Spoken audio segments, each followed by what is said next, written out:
tarde para você que nos assiste. Estamos ao vivo na Câmara Municipal de Osasco, na TV Câmara, e hoje para conversar com a secretária Dulce Helena. Seja muito bem-vinda, secretária. Um prazer recebê-la aqui. Obrigada, o prazer é todo meu de estar nessa casa, de poder conversar aqui com vocês e com o público em geral. É sempre um imenso prazer a gente poder vir contar e sempre que possível estarei à disposição para esse nosso bate-papo aqui. Eu gosto muito de poder ter esse contato e a população também saber o que a gente vem fazendo. Que bom. Secretária, e você, além de secretária do SDTI, que é a Secretaria de Desenvolvimento, Trabalho e Inclusão, também acumula a pasta da Secretaria de Planejamento, que é a CEPLAG, Sim. Não é isso? Sim, sim. Então, nesse momento, eu estou acumulando as duas pastas. É uma tarefa um pouco pesada, árdua, mas a gente trabalha com equipe, uma equipe bastante qualificada, a gente busca dar celeridade e priorizar nesse período e com certeza mais para frente o prefeito deve ter uma decisão para onde eu fico, mas são duas pastas que eu tenho uma grande paixão. O planejamento é uma área mais nova, eu sempre vim da área de políticas públicas de emprego, trabalho e renda, mas planejamento é um grande sonho, eu acho que é onde é que a gente planta as sementes, onde é que a gente rega e onde é que a gente quer colher os frutos. Então eu tenho uma grande paixão também por essa área e acho que o nosso papel como gestor é também fazer a interface com a academia para que eles formem gestores que possam contribuir mais, é você desenvolver metodologias e inovar. Porque a área da gestão pública, muitas vezes a gente fica travado, não pode, legislação, não dá. E a gente sabe que não é bem desse jeito, porque se a gente for ousado, tiver coragem, a gente tem certeza que dá para fazer melhor, dá para fazer com menos e dá para entregar serviços de qualidade. E me permite chamar de você, secretária? Com certeza. Você está falando com experiência de causa, né? Além Sim. de 28 anos na gestão pública, você também fez parte como secretária no governo do prefeito Emídio, no governo do prefeito Jorge Lapas. Sim. E o seu conhecimento técnico e o seu trabalho fez com que você fosse convidada também para fazer parte do atual governo Sim. do prefeito Rogério Lins. Sim. Competência técnica e um pouco aí de militância também nessa área, não é isso, secretária? Com certeza. Eu tenho uma longa trajetória em gestão pública, para quem muitas vezes não tem. Eu comecei minha vida em gestão pública no primeiro governo de Luiz Erundina, na cidade de São Paulo, que foi um governo super importante, eu acho, foi um governo bastante pesado, principalmente voltado para a área da população mais vulnerável.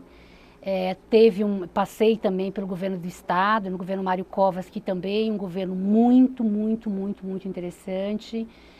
Tive uma participação importante também na Central Única dos Trabalhadores, da CUT Nacional, quando o movimento sindical fervilhava, aonde que nós tínhamos conquistamos muita coisa.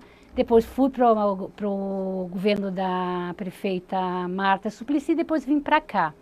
Eu sempre tive, me identifico, uma pessoa ligada à esquerda, muitos até ao PT. Eu sempre tive uma militância muito mais pelo meu currículo, por aquilo que eu acredito, pela minha contribuição que eu quero deixar para a humanidade. Então, cada coisa que eu faço, eu olho e digo, isso eu colaborei, isso eu fiz. Então, por exemplo, nós vamos ter agora, semana que vem, no mês que vem, dia 9, nós começamos o curso de medicina aqui em Osasco. Isso foi uma batalha, um projeto que a gente desenhou, que a gente brigou, que a gente fez reunião, que foi para Brasília, que discutimos com o Ministério da Educação, com o Ministério da Saúde. Foi um projeto que apenas 39 municípios foram contemplados. Isso faz a diferença, ninguém sabe, hoje talvez poucas pessoas saibam que isso passou, que isso é um projeto, ou então a vinda do curso de Direito para cá, ou tantos outros projetos como a gente fez, e que muda. Esse é o meu legado, eu não quero ser reconhecida, eu quero ter clareza de que eu passei por essa vida e que eu consegui contribuir com a comunidade. Isso eu acho que é a melhor coisa que eu posso fazer. Isso eu acredito que eu continuo fazendo e quero fazer durante muitas décadas ainda. Que bom. Secretária, essa vinda da Universidade de Medicina para Osasco a senhora já estava à frente da pasta do planejamento. Do planejamento. Exatamente, e aí exatamente. O projeto, ele foi concebido dentro da Secretaria do Planejamento, fomos nós que, junto com a equipe, claro, da Secretaria de Saúde, mas foi um projeto que ele tinha que ser parrudo, ele tinha que ser um projeto que tivesse uma capacitação técnica muito boa para você concorrer com 500, 600 municípios brasileiros que concorreram. Então, são situações que você vai deixando as pegadas por onde você passa. José, Maria, Severino não sabem quem fez, mas eu sei que isso é uma contribuição. Então, muita gente talvez me identifique. É o meu currículo, eu sobrevivo do meu currículo, gosto do que eu faço, então eu me sinto muito feliz por isso. E é um vasto currículo, um currículo de dar inveja para outros secretários e sem contar a sua competência. Secretária, outro legado também dentro da Secretaria da SDTI é a questão da feira, Sim. da Feira da Economia Sim. Solidária. Sim. Conta um pouco para a gente como é que surgiu a ideia da feira. E a feira hoje, ela é referência no Brasil, Sim, é isso? Exatamente. Então, as feiras de economia solidária, porque economia solidária é uma política pública muito recente, ela tem menos de 15 anos, ela começa nos anos 2000, e é você garantir a oportunidade de geração de ocupação e renda para uma população mais vulnerável e que muitas vezes você não tem uma inserção imediata no mercado de trabalho. Ou muitas vezes porque são pessoas já com idade entre 50, 60 e nem sempre tem uma escolaridade, nem sempre tem uma profissão definida. E isso, e com muito talento, até para sobreviver nessa situação com muito talento. E a economia solidária é uma forma de produzir, é uma forma de gerar renda mais coletiva. Não é só gerar renda, mas ela tem um propósito de como é que você vive numa sociedade que ela possa ser mais humana, que ela possa ser mais solidária, que você possa olhar para o seu próximo e saber que a dor que você pode ter pode ser do outro. Então é uma forma também de viver na sociedade. E a feira, ela é uma oportunidade da comercialização, mas é uma oportunidade também de fazer com que essas pessoas que estão produzindo possam encontrar mercado, possam ter uma renda extra do que aquilo que eles estão produzindo. Porque a economia solidária você produz, por exemplo, mas você busca mercado, a gente tem que fazer com que, além da feira, essas pessoas consigam vender suas produções, escoar suas produções, ter produtos de qualidade, que sejam competitivos. Então, ela é uma política pública muito pesada. Se a gente for olhar agora para esse momento que a gente enfrenta altas taxas de desemprego, que a gente enfrenta muita dificuldade, economia solidária é uma grande saída. Então, a gente está retomando essa política pública na cidade, que a gente acredita muito que ela possa aliviar falta de renda de muitas famílias no nosso município. Esse tripé, desenvolvimento, trabalho e inclusão, ele precisa estar incutido no sangue, na veia do gestor. E sim, parece que a senhora traz isso, sim, né? Sim, a sua vivência, sim, a sua experiência. Sim. É preciso pensar nos três, não dá para trabalhar com um separado do outro. Como é que se faz isso? Então, eu acho que muito aqui é a calibragem que você faz. Eu não acredito, por exemplo, que você possa fazer a inclusão se você não pensar no município que tenha desenvolvimento, que gere riquezas, que dê oportunidades. E isso você tem que pensar como se fosse elos de uma mesma corrente, que você tem que olhar,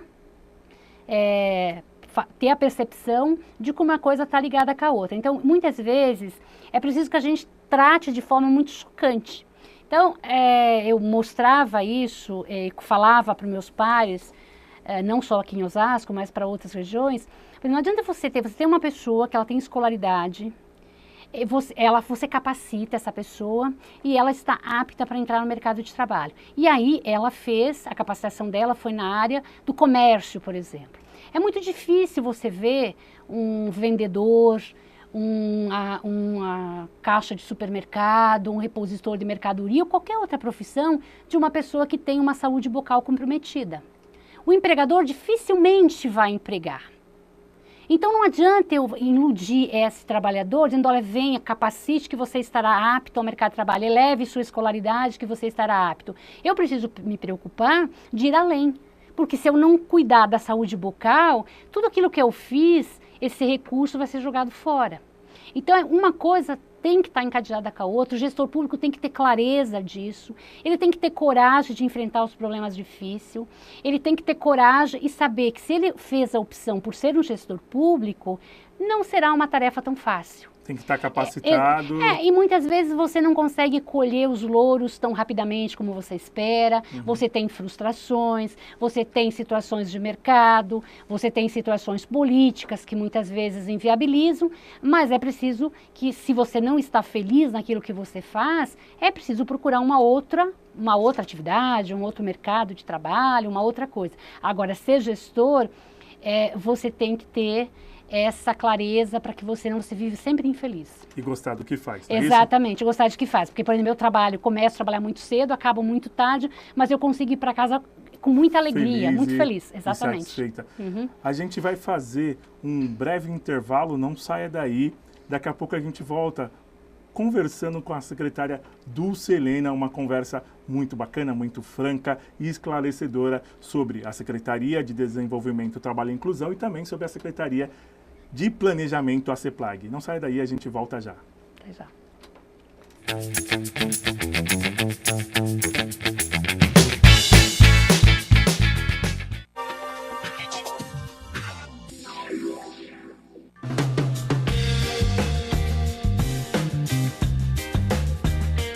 Sotaque. Sotaque. Sotaque. Sotaque.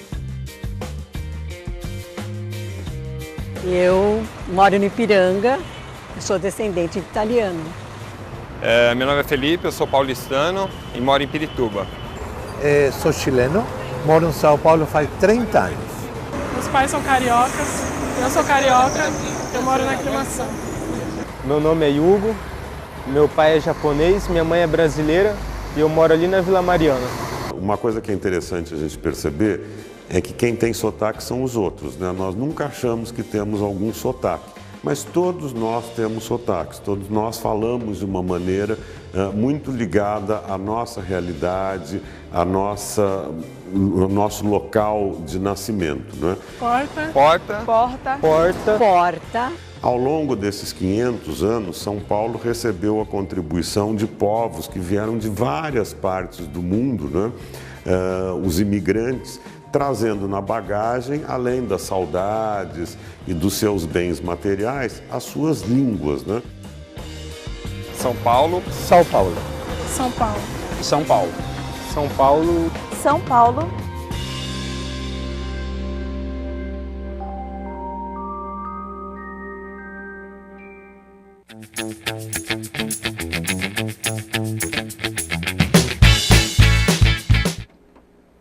Voltamos a falar ao vivo, direto da redação. Daqui a pouquinho você pode acompanhar aqui na TV Câmara a sessão ordinária que acontece no plenário Tiradentes. Hoje a nossa convidada é a secretária de Planejamento e também secretária de Desenvolvimento, Trabalho e Inclusão, Dulce Helena. Dulce, qual é o balanço que você faz da Secretaria SDTI nesse primeiro semestre? A gente teve a reinauguração do portal no centro, a reabertura do portal na Zona Sul, e o prefeito andou falando aí também de uma possibilidade de um portal na Zona Norte. Sim. Então, a gente pode fazer acho que os primeiros 6 meses de governo foi realmente não só para a Secretaria do Trabalho, mas para todas as outras demais pastas. É o início de governo, você tem coisas que estão em andamento, outras que têm que entrar. É sempre um começo, e um começo de um governo, ele tem seus altos e baixos. Eu acho que agora o governo começa a se ajustar, as coisas começam a aparecer melhor. Na Secretaria do Trabalho, a gente teve mais dificuldade, porque nós tínhamos 2 equipamentos que eram super referência, um no centro e outro na Zona Sul, e que eles tiveram suas atividades encerradas em dezembro do ano passado. Então, o nosso primeiro esforço grande foi reabrir essas 2 unidades. No sentido de que eram serviços muito importantes para a população, havia inclusive um pedido e uma pressão grande da população, porque eram serviços importantes.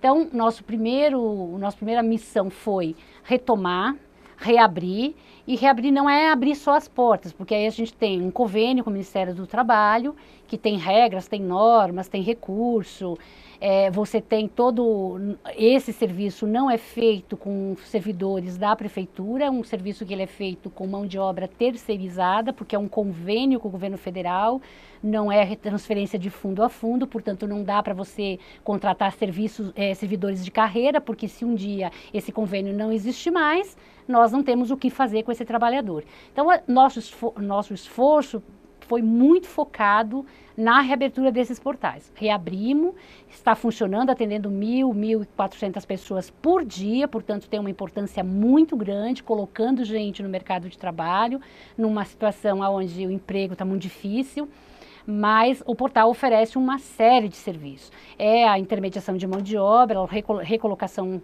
para o trabalho, é o seguro-desemprego, emissão de carteira, também nós atendemos toda a política de transferência de renda, Bolsa Família, a Renda Cidadã também está com a gente na Secretaria do Trabalho, e nós, estágio, vários serviços, microcrédito. Então, é uma carteira de serviços muito grande. Então, há uma demanda muito grande. Eu acho que o prefeito acertou demais nessa coisa de não, eu vou bancar, eu vou reabrir, eu vou oferecer esse serviço. E o portal da Zona Norte, sim, é uma promessa do prefeito. A gente acha que é extremamente importante. Nós temos uma população grande que fica na Zona Norte. E temos também problema de mobilidade. Nessa cidade, cada dia mais ela está travando e acredito muito que o poder público tem que estar aonde a população está. Nós não podemos criar cápsulas e dizer, se você quiser, vem até a gente. Não. Nós temos que ter clareza de que quem paga os impostos e quem paga nosso salário, nós precisamos ir lá para atender. Então, eu acho que é muito assertiva essa proposta do prefeito de abrir um portal na Zona Norte, levar esse serviço, e nós estamos caminhando para isso. Eu tenho certeza que a gente vai entregar isso. Enquanto não acontece, nós temos uma carreta, que já era lá de 2010, 12, a gente vai oferecer esse serviço mais miúdo, mas também tentar pelo menos alguma coisa levar ainda esse ano para a Zona Norte. A gente tem isso como uma grande...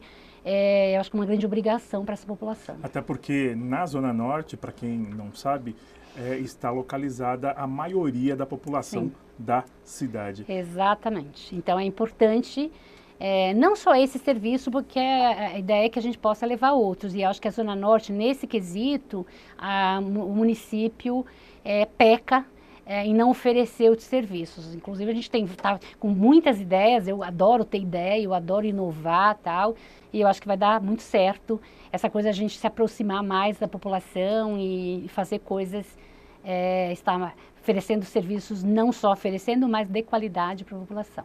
Secretária, agora uma opinião da profissional Dulce.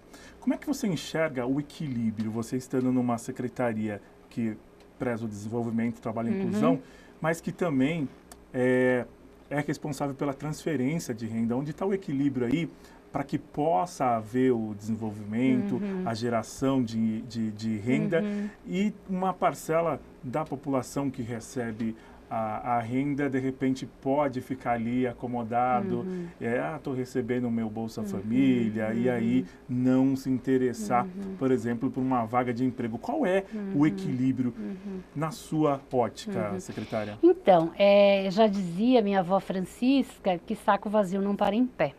Então, o sujeito que não tem o mínimo do mínimo, ele é como Jeca Tatu. Ele não é porque ele é preguiçoso, ele não consegue ter forças para enfrentar as adversidades que ele vai ter que enfrentar.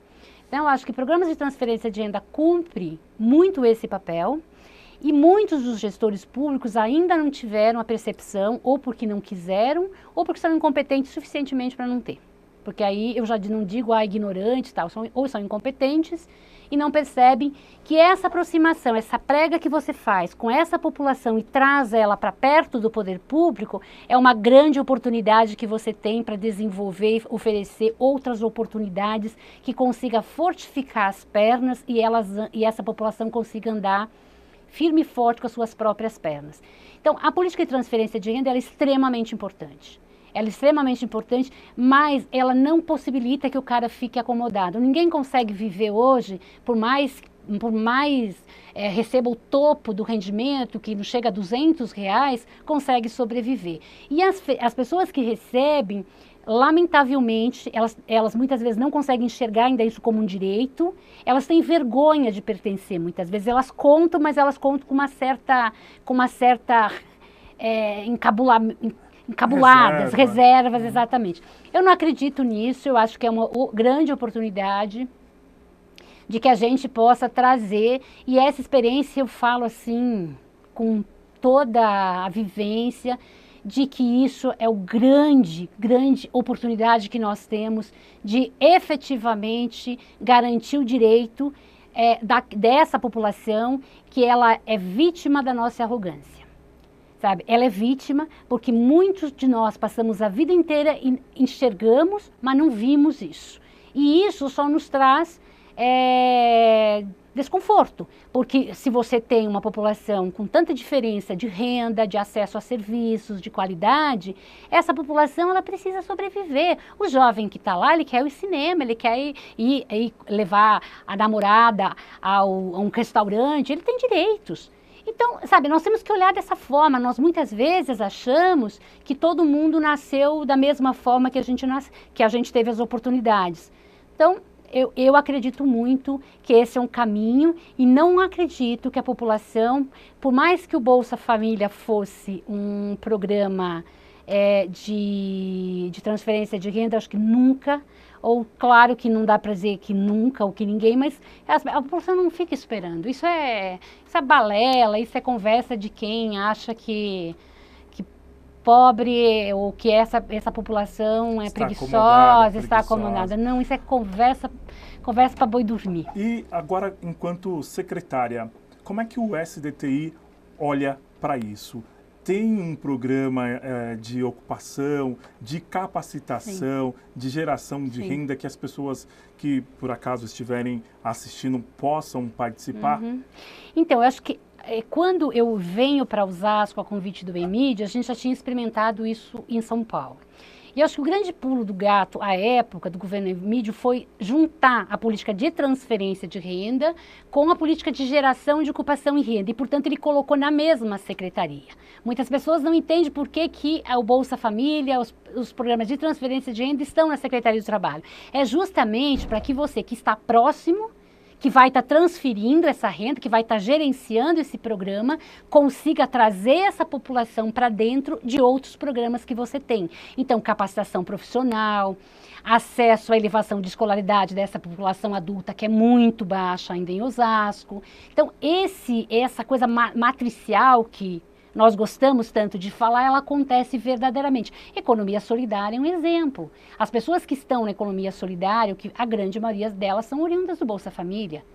A grande maioria. Então, isso faz com que o poder público olhe e diga, olha, eu não vou fazer a transferência de renda, mas eu preciso garantir que ela esteja fortificada para ela não precisar mais do programa. Ninguém quer depender do governo. Economia solidária é uma política pública que deu certo. Exatamente. E foi lançada aqui na sua primeira gestão no governo Emídio. Quem gosta de depender de governo são grandes empresários. Esses sim gostam. Agora, pobre não gosta. Pobre gosta de poder andar com suas próprias pernas, de poder estar tranquilo, de poder ter um emprego. Nós, brasileiros, fomos educados e preparados com a obrigação de trabalhar.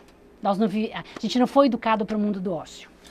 O programa está muito bom, o programa está muito gostoso. A gente vai fazer uma pequena pausa, um intervalo, não sai daí, a gente volta, é muito rapidinho.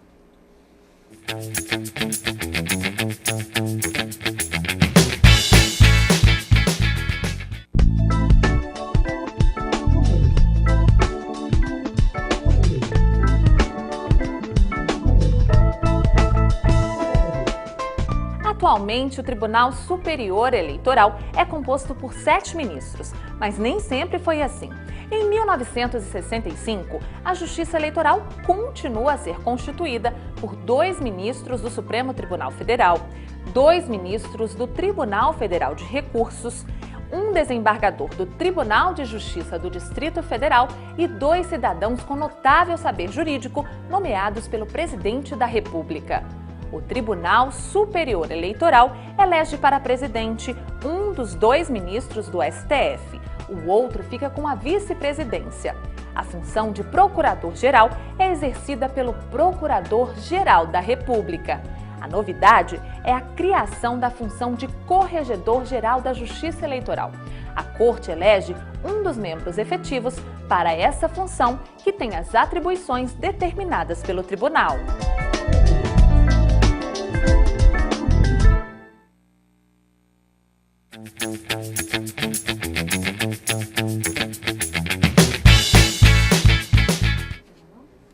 Voltamos ao vivo com o Direto da Redação.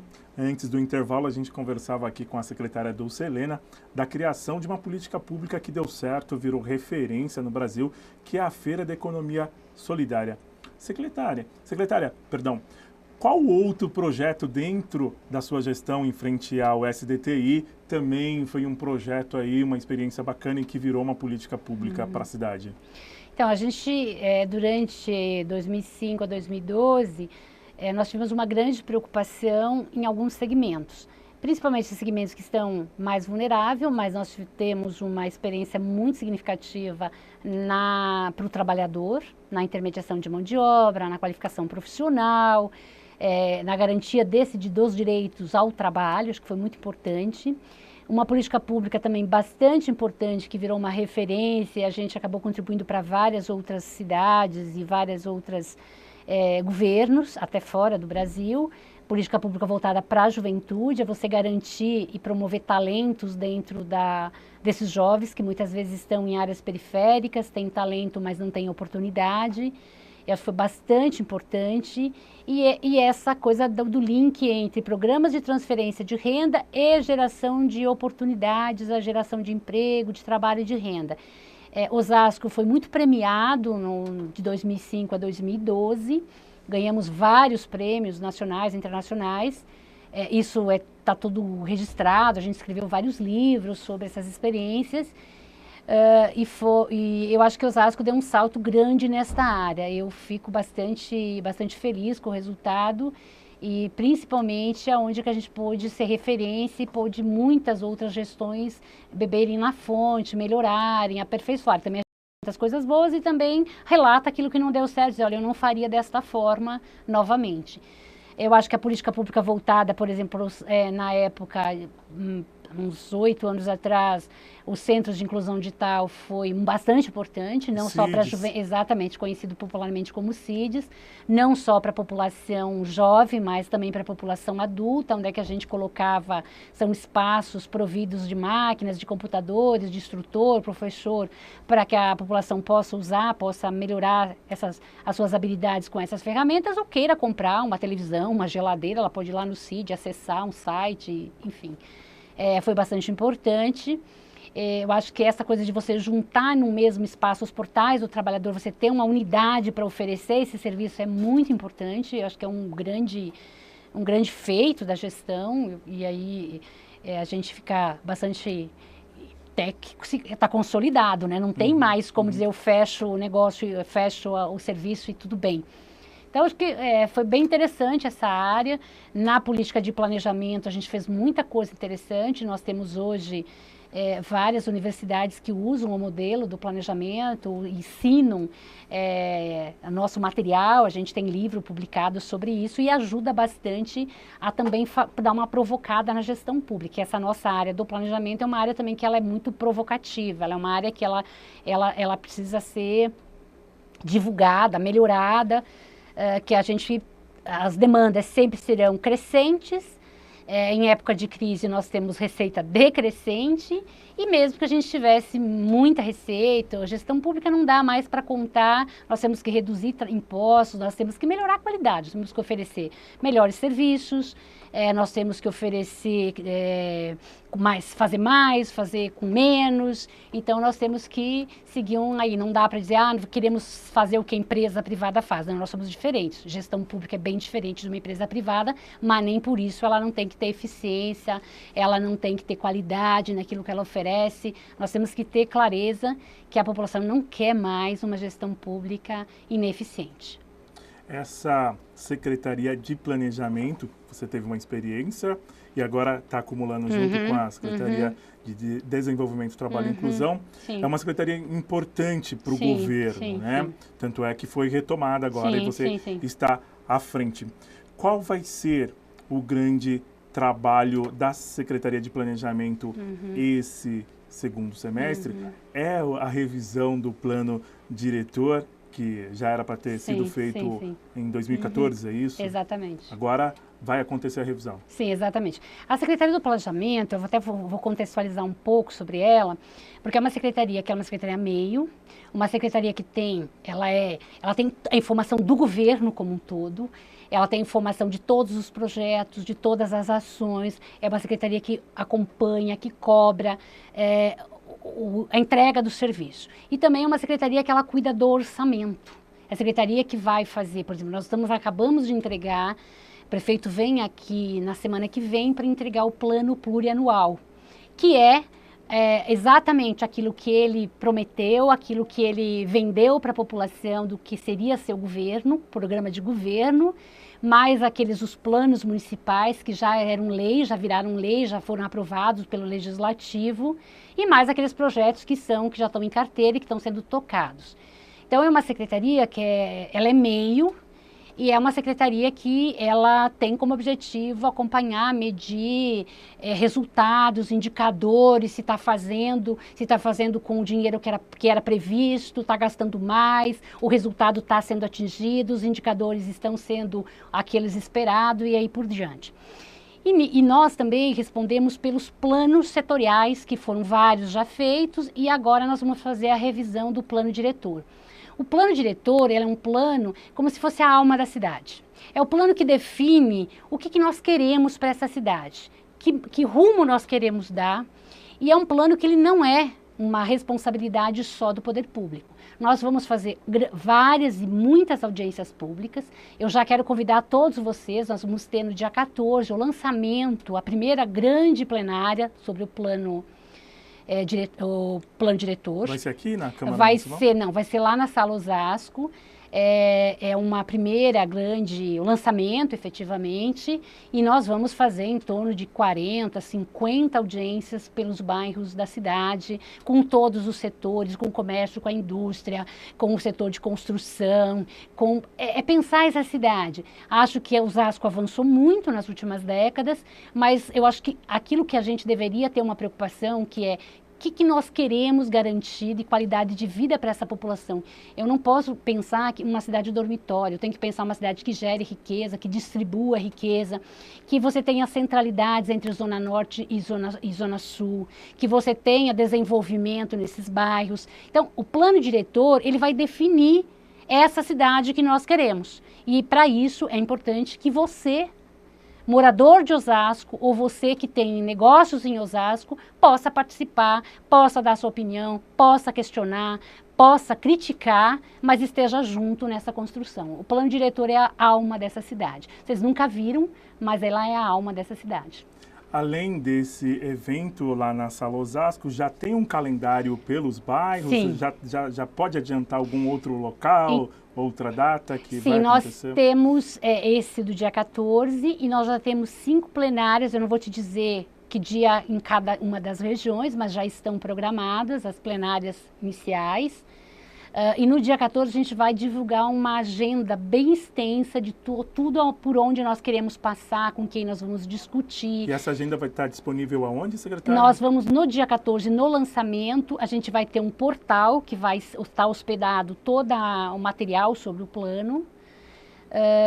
e também divulgação. A gente vai fazer uma super divulgação, porque isso é muito importante para todos nós, que seja debatido, que seja discutido, que a população tenha clareza, possa contribuir. Então, é uma rotina, ele tem validade de 10 anos, portanto, é os 10 próximos anos dessa cidade, e que reflete não só nos 10 anos seguintes, mas vai refletir nas próximas gerações que qualidade de vida eu quero dar para essas novas gerações.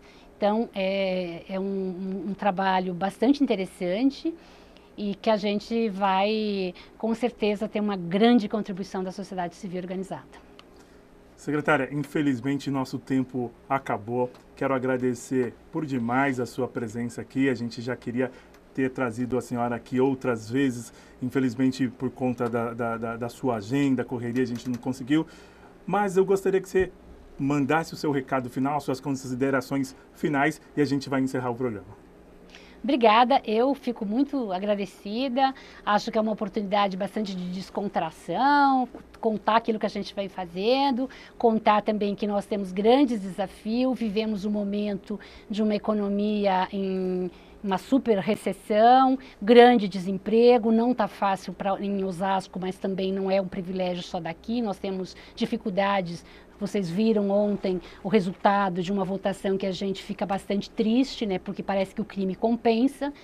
Mas eu quero dizer que eu continuo acreditando, eu quero dizer que nós temos que ter enfrentamento e que a gente atravessa essa ponte, essa tempestade, e que não só Osasco será uma cidade boa para morar, boa para viver, boa para criar nossos filhos, com qualidade de vida, mas que a gente espera que o Brasil entre nos trilhos e que a gente possa vir falar de muitas alegrias e de muita coisa boa. Com certeza virei muitas vezes, eu gosto muito desse momento, é um momento bom para a gente falar, e eu fico super à disposição para vocês, tantas vezes vocês me convidarem, eu virei. Como eu venho nesta casa, eu me sinto super à vontade, eu tenho trabalhado muito em parceria com o Legislativo, que eu acho que não há outra forma, outra maneira da gente construir uma cidade se não estiver executivo, legislativo alinhado, conversando e se comprometendo para uma sociedade melhor. Secretária, muito obrigado. Para você que acompanhou a gente em casa, fique agora com a sessão ordinária ao vivo, direto do plenário Tiradentes. A gente se vê na terça-feira. Um abraço, até mais. Obrigado. Obrigada a você, obrigada. Legal.